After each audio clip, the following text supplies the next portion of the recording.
This is the Stone Zone with Roger Stone. People love him and respect him. Roger Stone. Now, get in the zone. It's the Stone Zone. Here's Roger Stone. And you're back in the Stone Zone with me, Roger Stone. Here we give you the stone cold truth. We call them like we see them. We criticize Republicans and Democrats and just about everybody else. President Donald Trump made it clear Sunday that he would not be following Joe Biden's practice of celebrating Indigenous Peoples Day alongside Columbus Day in October. "I'm bringing back Columbus Day from the ashes," said President Trump on Truth Social. The Democrats did everything possible to destroy Christopher Columbus, his reputation, and of all of the Italian Americans that love him so much. They tore down his statues, put up nothing but woke, or even worse, nothing at all. Well, you'll be happy to know that Christopher is going to be making a major comeback. I am hereby reinstating Columbus Day under the same rules, dates, and locations as it has had for all of the many decades before. It was the lynching of 11 Italian-American immigrants in New Orleans in 1891 that led to the first Columbus Day celebration in the United States, which was declared by President Benjamin Harrison. President Franklin Roosevelt designated Columbus Day as a national holiday in 1934. President Trump has long complained about Democrats tearing down statues of Columbus. In 2020, Trump's administration paid to restore a statue in Baltimore, Maryland, that was dumped in the harbor during protests against the police murder of George Floyd in Minneapolis. Joining me now to talk about it is my friend Mike Crispi. Mike, welcome to the Stone Zone. Roger, an honor to be with you. Great to be back. And it's been a great 100 days under President Trump, and this Columbus Day news was just another cherry on top of what's been an amazing ride so far. It is. Mike, I invited you because you are one of the founders of the Italian American Civil Rights League. That is a nonprofit organization. You can find it at iacrl.org. You and I are both affiliates. It is a nonprofit with no overhead. Everybody involved is a volunteer. But our specific purpose is to preserve Italian American culture and the proud heritage of Italian Americans who have contributed mightily to the greatness of this nation. So I think the president's action today is very much in keeping with the principles and mission of the Italian American Civil Rights League. No, 100%. You know, President Trump had said over the course of the campaign trail several times that he would save Columbus Day. He made that distinction very clear. And we were running in the race in the 2024 election with Kamala Harris and Tim Walz, candidates on the Democrat side, who said that they wanted to abolish Columbus Day, get rid of every statue, and create Indigenous Peoples Day far and wide. So President Trump made that promise. He actually had a phenomenal performance in all of the major Italian counties in the United States, all the top 10 Italian-American counties. There was a shift to the right by 3 to 8 points in each of those respective counties. So President Trump has a great base of support with Italian-Americans for years to come, Roger. This was a great move by him, and I'm looking forward to this Columbus Day under his presidency. Mike, tell us about your show, because your show is red hot, and I don't want anyone to miss it. Well, thank you, Roger. So on Real America's Voice TV, Last Call with Mike Crispi, we're having a good time on weekends now. You know, we're celebrating the golden age of America. So we have a show on Saturday nights. It's a little bit fun, but it's obviously very entertaining and uniquely, fast-paced and hard-hitting. We have that Italian-American energy going on, and it's been really great. We've been doing it for a month on Real America's Voice, a channel that, many people know, and we have great people who come on, great panelists, and we're trying to cover President Trump's first 100 days and then his 4 years subsequent while celebrating his successes, laughing at the peril of the leftists, and also giving people a fun new alternative to watch on Saturday night when the leftists put out their mindless content. They can now watch Last Call, and they can get informed and get entertained. And it's never been a funner way to spend your weekend. So we look forward to having you on soon, Roger. I appreciate that. So, Mike, let's talk some New Jersey politics because you made a valiant and very strong race for Congress 2 years ago. I know many Many Republicans, conservatives, MAGA supporters are urging you to take another stab at it. On the other hand, you're a young man. You have a great future. You're building a very, very substantial media following. I think anybody who is paying attention really credits you, beyond President Trump himself, of course, with the president's incredibly strong showing in the Garden State in the last election. I mean, New Jersey was not a targeted state. The Trump campaign, candidly, wisely, sent their funds to targeted swing states that were absolutely crucial to the president's victory. In no one's count were New Jersey's electoral votes counted in the 270 likely for Donald Trump, yet the president ran incredibly strongly in the Garden State. And I think that is due very much to the grassroots shoe leather effort that you and others in New Jersey put forward. You know, it was pretty amazing because they were trying to kick President Trump off the ballot in New Jersey in January of 2024. And we formed our group, the America First Republicans in New Jersey, out of that fight. We said they're not going to kick off President Trump from the ballot. This guy is extremely popular in New Jersey. And that actually kicked off a 32-stop rally tour that we held from January all the way up until November, holding events for President Trump's campaign all around the state. We would be in the most red counties. We'd be in the most blue areas, such as Newark. And no matter where we went, Roger, we would have over 100 to 300 people coming out to learn how to get involved. We didn't have any fancy speakers or guests or anything like that. It was just grassroots patriots coming together whenever we had an event to talk about the future of New Jersey and talk about what we could do together to maximize the output for President Trump. So 32 events. We got 2,000 volunteers signed up. We did 1.5 million voter contacts through text, digital, and door knocking all throughout the state. And President Trump obviously had a historic rally in New Jersey in Wildwood where he had 107,000 people. They said that was perhaps his biggest or one of the biggest rallies that he had all 2024 campaign season long. So nobody was expecting it in New Jersey. You know, he had lost the state in 2016 and 2020 by 16 points both times. This time only losing it by 5.5. It shows that he has totally changed the whole paradigm in this state, and he has set it up for the future for it to turn red. I think that's going to be a big part of President Trump's legacy in the Garden State in the future, is that he changed this state. And I think in the future, 2028 and beyond, we can flip it red. That's going to be thanks to the groundwork that President Trump put in, awakening so many of the masses, and obviously our volunteers, and helping spread that message. Looks to me, Mike, like you may have a presidential candidate from New Jersey, Senator Cory Booker, a former mayor of Newark, whose last campaign for president fizzled badly, seems to have kicked off his campaign. First, he gave a filibuster on the U.S. Senate, speaking for 24 hours plus, breaking the previous record, which was held, I think, in 1958 by Senator J. Strom Thurmond. And I noticed that while he did have a lot to say, the one thing he did not address is why, as the mayor of Newark, he received a $200,000 payment from the New York City Water Authority, essentially called Watershed, that went immediately to his law firm and from his law firm to his pocket.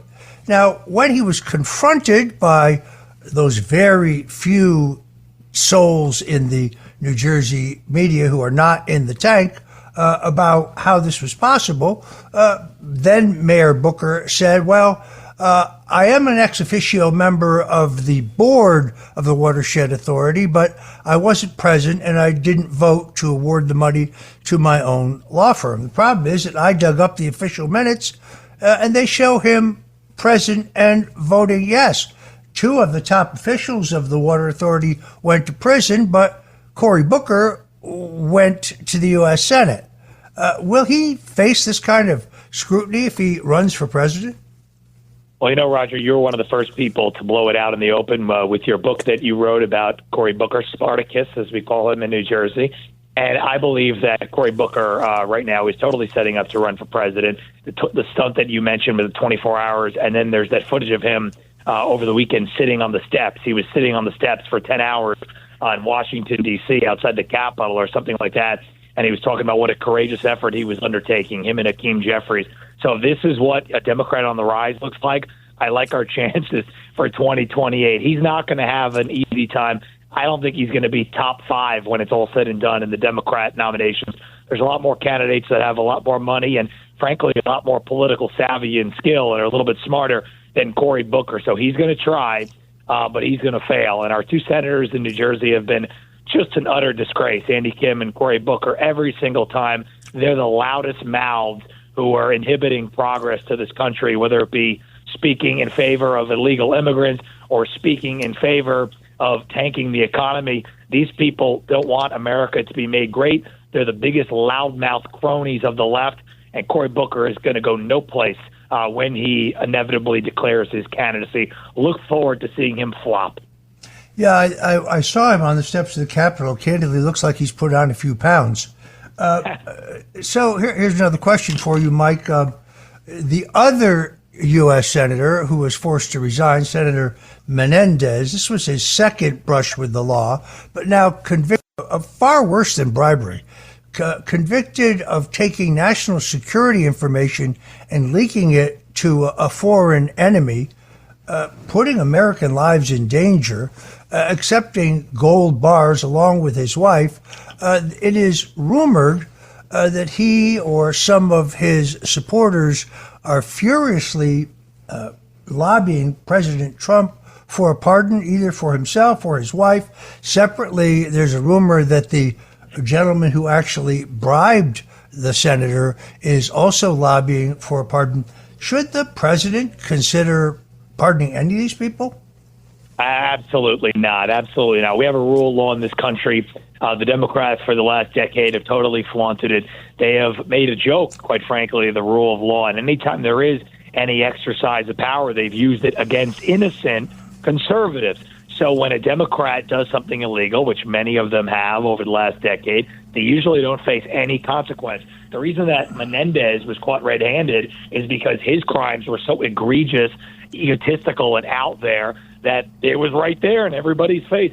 That goes to show you the status of the modern-day leftists and Democrats is that they think they can get away with anything. So Bob Menendez, dead to rights, him, his wife, the one who was paying off the bribe, these people operated like an organized crime racket. And Menendez, quite frankly, it's treasonous activity. I mean, putting the interests of foreign countries over the interests of America, which he very much is guilty of when you read through the case and the file. I mean, that's horrible. That is the exact opposite of what we elect our members of Congress to do. We elect them to advocate at the very least, even though if they have a different worldview of us, to advocate for the people of the state and the country. Menendez is such an egregious case because everything he did was to advocate for essentially foreign countries, and that's where that money was coming from. It was to advocate for the interests of the Egyptians over the interests of the people in New Jersey. It's an insane case, and there needs to be an example made out of him that if you're going to act like this, you need to face the consequences, because members of the Senate, even on both sides, are getting really kind of out of line on stuff. We need to bring it back. We need to have more people who are transparent and advocating for the constituents. So Menendez, I don't think he's going to get a pardon, and I sure hope not, Roger. All right. If you're just tuning in, we're talking to Mike Crispi. This is the Stone Zone. Whatever you do, don't touch that dial, because we'll be right back.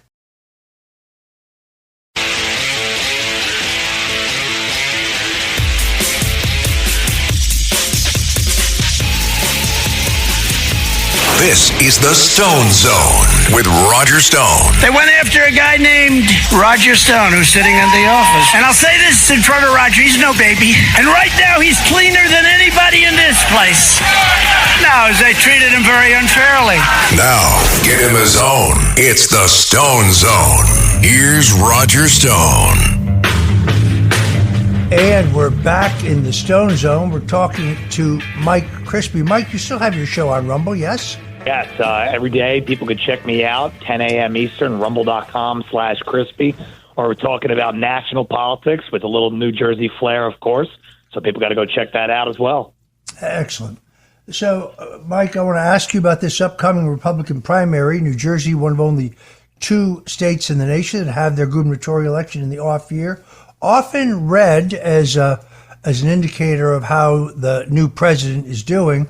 But you have, I think, a spirited, but although it appears to be one-sided Republican primary for governor. Many conservatives and MAGA supporters, Trump supporters, urged you to run.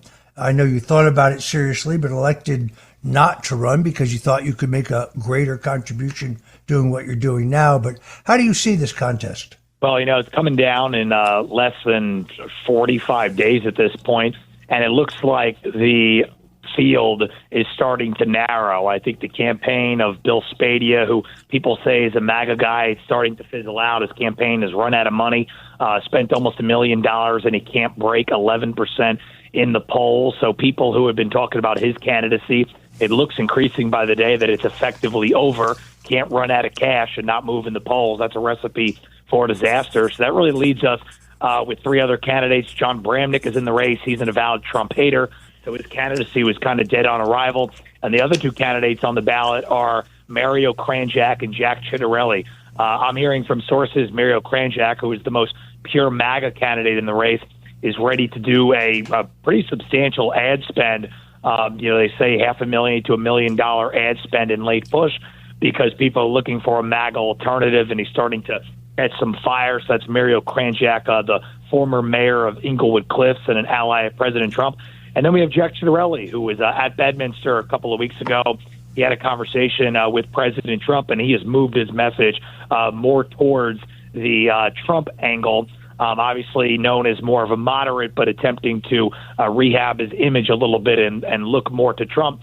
And he looks like he's leading in the polls right now. So it's going to be a very interesting finish. And I really, truly hope, Roger, that whoever wins this primary embraces President Trump's message, because it's proven you could only win New Jersey if you embrace the MAGA message. President Trump had an incredible finish here in 2024. Every candidate running right now needs to run to that message, not run away from it. And all of the fake Trump people who are running, those people, the voters are smart. They know it. They realize that people like Spadia are phonies who only want to jump on the Trump bandwagon when it's convenient. We need people who are real and disciplined so we can actually turn this state around.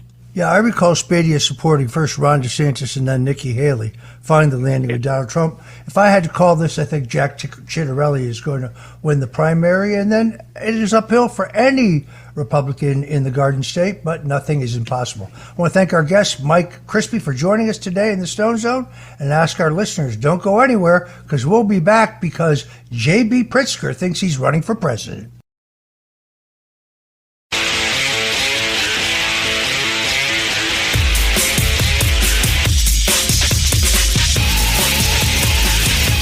This is the Stone Zone with Roger Stone. They went after a guy named Roger Stone, who's sitting in the office. And I'll say this in front of Roger, he's no baby. And right now, he's cleaner than anybody in this place. No, they treated him very unfairly. Now, get him his own. It's the Stone Zone. Here's Roger Stone. And we're back in the Stone Zone. Now we're joined by Mark Vargas. He is the publisher and editor of the Illinois Review. Mark, welcome to the Stone Zone. Great to be with you, Roger. Thank you so much. So the governor of Illinois, J.B. Pritzker, if he was in New York, they'd want to make him his own borough. This guy says, and I quote, it's time to fight the Trump agenda. It's time to fight everywhere all at once. He goes on to say, try to get the exact quote here, that Republicans should have no peace. This sounds to me like a call for insurrection and violence. How did you read this? There's no question about it, Roger. This is inciting an insurrection. This was a hate-filled speech that Illinois Governor J.B. Pritzker delivered on Sunday night in New Hampshire as he teases a potential presidential campaign. But after President Trump's not one but two assassination attempts, and one in Butler, Pennsylvania, that nearly took his life by hitting his ear, this type of rhetoric is dangerous, and it's now putting the lives of everyday Americans in grave danger because Governor Pritzker has called for Republicans to have no peace as he attacks the Trump MAGA agenda. Roger, he also calls for, which is very interesting, he also calls for, should Democrats win majority of Congress in this upcoming midterm elections, he's calling on his Democratic counterparts to immediately launch investigations on their political enemies. But this type of rhetoric is dangerous, it's wrong, and you were absolutely right in your post on X earlier this morning that if this were a Republican using this type of rhetoric, there would be insurrectionists. They'd be calling it an insurrection, and there'd be investigations launched immediately. Yeah, it really is quite extraordinary. I seem to have read about a recent scandal in Illinois where the governor, who, as we both know, he and his family are fabulously wealthy, actually cheated on their property taxes by removing a certain number of toilets from their home. Can you explain this to us? Yeah, that's exactly right. Well, he's got a mansion in downtown Chicago, and he wanted to buy the mansion next door, but he didn't really want to pay for it because he didn't want to use it. He just didn't want to have any neighbors around him. So what he did is he ordered all of the toilets, about 7 or 8 bathrooms. He ordered all of the toilets to be removed from the home so that it could legally be called uninhabitable. And therefore, he would get a property tax decrease because the home wasn't livable. When it was finally discovered, the governor, candidate Pritzker, then scrambled, paid the difference, and then claimed to have no knowledge of it. And so that has dogged him his last 2 campaigns. Yeah, kind of rules for thee, but not for me. It's a very common thing we see among Democrats. I look, this guy, he's so fat when he walks down the street, the cops say, break it up. But I don't see him as a viable presidential candidate because I assume he would do for America what he's done for Illinois. How is Illinois doing these days in terms of crime and the quality of life and the economic climate? Horrific in every aspect of it. And Roger, this is a man who doesn't have any friends because he inherited billions of dollars from his family who owns the Hyatt hotels. And so what he did is he bought the governor's seat to the nearly spending $400 million of his own money in his last 2 elections for governor. And so this is a man who doesn't know how to run for office. He just knows how to pay for it. And this thought of him running for president is laughable. I mean, he would make Howard Taft look like a supermodel at a 450-pound man who, during the pandemic, we used to refer to as the health czar. But Chicago is an utter disaster. Think about this for your listeners, Roger. Chicago is the crime capital of the nation. We, in fact, lead all major U.S. cities in both murders and mass shootings every year. In 2023, and this is a horrific statistic, 76 school-age children, 15 years or younger, were murdered in the city in Chicago. That's more than any other major city in the country. In addition to that, another horrific statistic is not only are we losing school-age children to murders in very large numbers, but we also lead the nation in murders committed by youth. We're facing a domestic violence pandemic crisis here. And at a time when crime is skyrocketing, when over the last 4 years they've welcomed violent and dangerous migrants into our city, we're facing a police shortage. In fact, the city of Chicago is short 2,000 police officers. And think about this, Roger. In 2023, 225,000 high-priority 911 calls, like shots fired, assault in progress, they went unanswered. Why?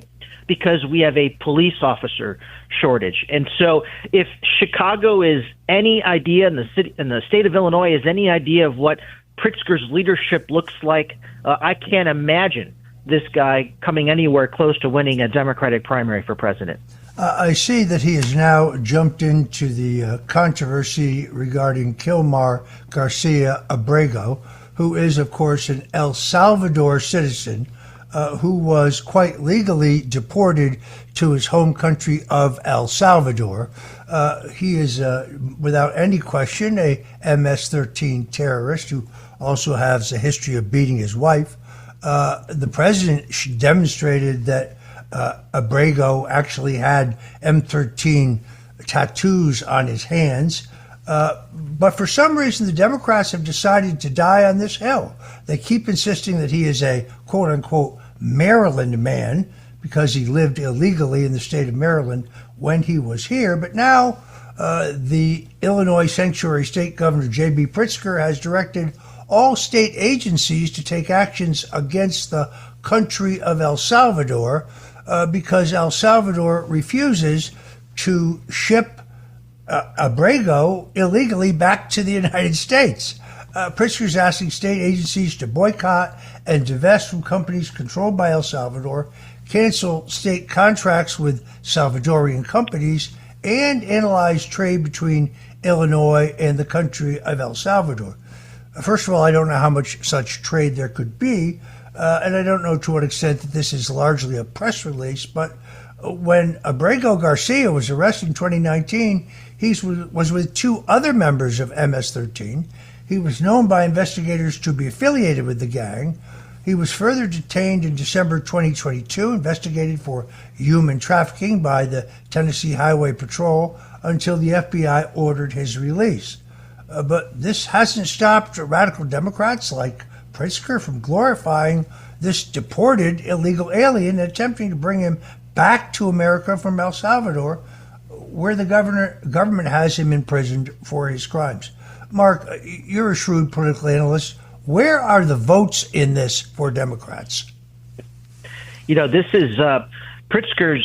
He has gone so far left. This is a 90-10 issue. And Roger, we shouldn't be surprised because under Pritzker's leadership here in Illinois, the Illinois Democrats that have supermajority control in our state capital, Springfield, they've introduced a bill to allow illegals to change their name in order to evade ICE. That's point number one. So we shouldn't be surprised what Pritzker is trying to champion and support and protect a MS-13 gang member when he can't even protect his own citizens, his own legal residents. The state legislature has also tried to pass a bill to allow illegals to vote in local elections. Think about that. So it really is remarkable that under the last 4 years of Pritzker's leadership in Illinois as governor, they have coddled to the migrants, the most vicious and dangerous migrants. They have completely ignored their own residents as Black and Latino residents continue to live in poverty. Roger, they even asked Chicago public school teachers to give migrant children passing grades.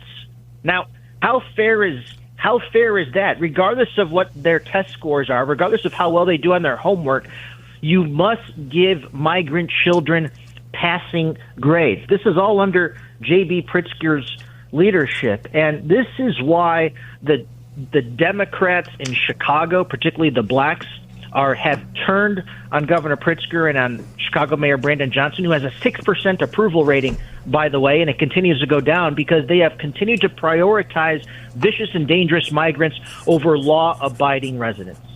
It's interesting because New York State, under Andrew Cuomo and then under Governor Kathy Hochul, really pioneered the bail reform, which is really just a turnstile that puts violent criminals back out on the streets. The experience in New York has been horrific, where despite the fact that they try to cook the crime statistics, crime is very definitely up in every category across the board, both in the cities, but also in the suburbs. And in upstate.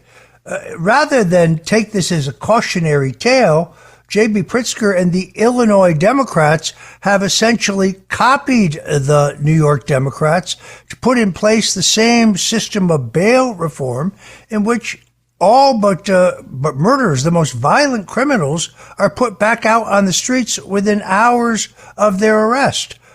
There is no more common sense in this party.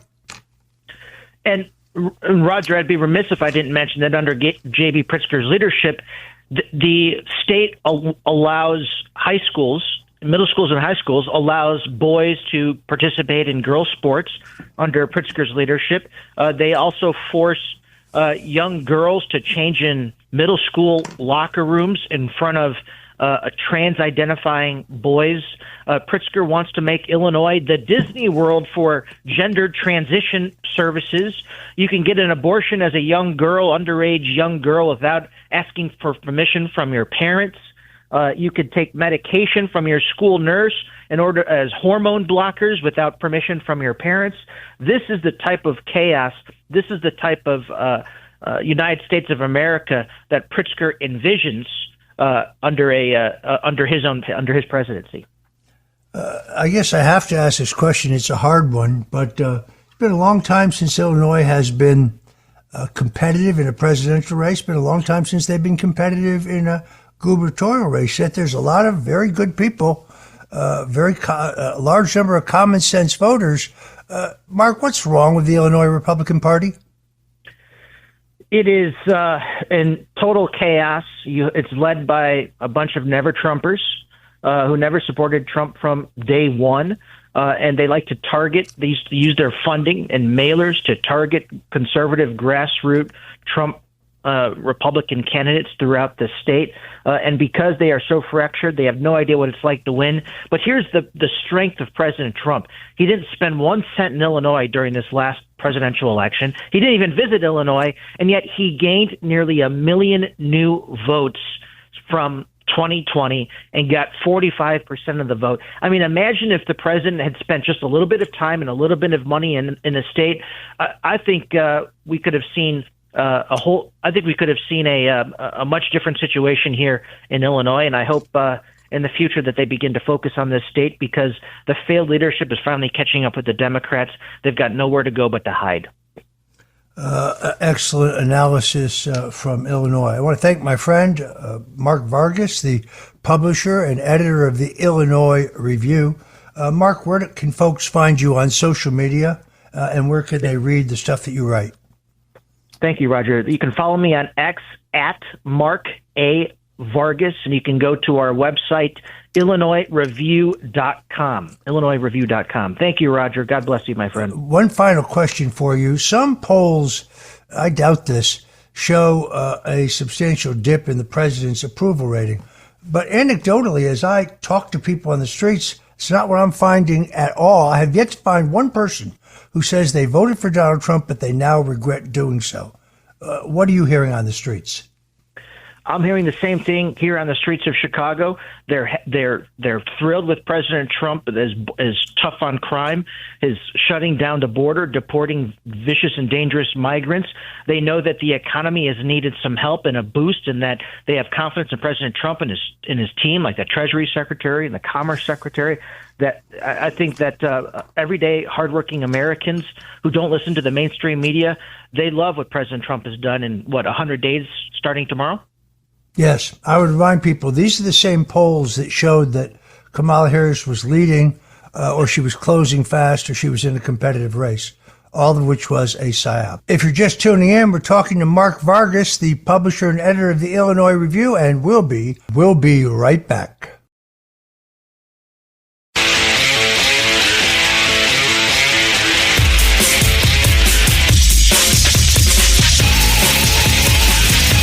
This is the Stone Zone with Roger Stone. They went after a guy named Roger Stone, who's sitting in the office. And I'll say this in front of Roger, he's no baby. And right now, he's cleaner than anybody in this place.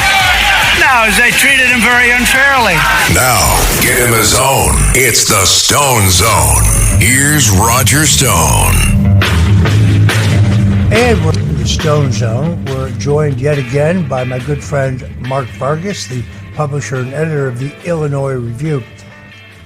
Mark, as you know, everybody in the political business loves to handicap the horse race. And although it's very early, I noticed that President Trump was asked the other day whether Vice President J.D. Vance would succeed him. Now, I think J.D. Vance is doing a very good job. I also think he understands that you don't upstage the President of the United States, particularly this president. But he played a very key behind-the-scenes role in winning the confirmation votes for Tulsi Gabbard and Robert Kennedy, for Scott Bessent, the Treasury Secretary, for Kash Patel, for the FBI director. On the other hand, Donald Trump broke the mold. I mean, he changed all the rules. Before him, every president had been a governor, a senator, a congressman, or a general. How do you handicap the race in 2028? Yes, I know it's early. It is very early. And, in true Trump fashion, I think, he's not going to endorse anyone early on.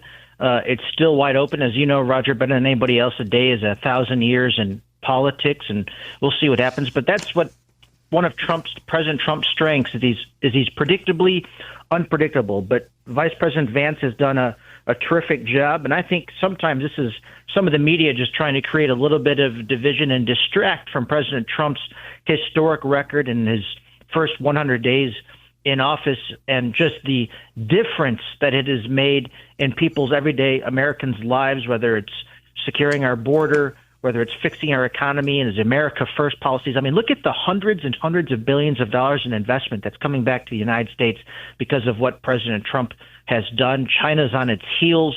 America is back. Just look at what the audience looks like when President Trump was at either Pope Francis's funeral, when he's overseas. All eyes are on him. You know who the leader of the free world is when he walks in. That's President Donald Trump. While Joe Biden's walking in, still seeking assistance and holding on to people's arms and not even sure where he's at, to be honest. Yeah, I couldn't believe how much criticism President Trump got for wearing a dark blue suit instead of a black suit. He was wearing a somber tie. But you're right, all eyes were on him. It's because he has that elusive quality that I first saw in 1988. Charisma, magnetism, confidence. He exudes it, and it represents the country well. I saw him at dinner 2 Fridays ago, and I must tell you, he's never looked happier. He's never looked more satisfied. He's never looked more determined. He was in a great mood, lost a little weight. He looked terrific. He feels terrific. He's best in conflict, in all honesty. He loves a good fight. And when it comes to America, he'll never stop fighting. They can attack him. They can try to undermine him. But his late night Truth Social postings are just extraordinarily entertaining for those who don't watch them. Particularly when he goes to all caps, you know he's really, really serious. Once again, Mark, tell folks where they can find you on social media and the Illinois Review. Yeah, I appreciate that, Roger. You can find me on X at Mark A. Vargas, and you can visit us online at IllinoisReview.com, spelled out IllinoisReview.com. All right. I want to thank our guest, Mark Vargas. I urge you to check out his social media postings. And for those of you who have been listening on the weekend and last week, who have been contacting me to pray and send your prayers for my wife, who has experienced some health problems. God bless you. She's doing much better now. Proves once again that there is power in prayer. God bless you all for your warm wishes. She's doing great, and the future looks bright. Many, many thanks to you. For those of you tuning into the Stone Zone 5 days a week here, thank you, God bless you, and Godspeed. And, well, we'll see you tomorrow. Thanks for listening to The Stone Zone with Roger Stone. You can hear The Stone Zone with Roger Stone weeknights at 8 on 77 WABC. If you like the podcast, share it with your friends and listen anytime at WABCRadio.com and download the WABC Radio app. Hit that subscribe button on all major podcast platforms. Plus, follow WABC on social on Instagram, TikTok, Facebook, and X. See you next time for a new episode, so you never have to wonder, what the heck is going on here?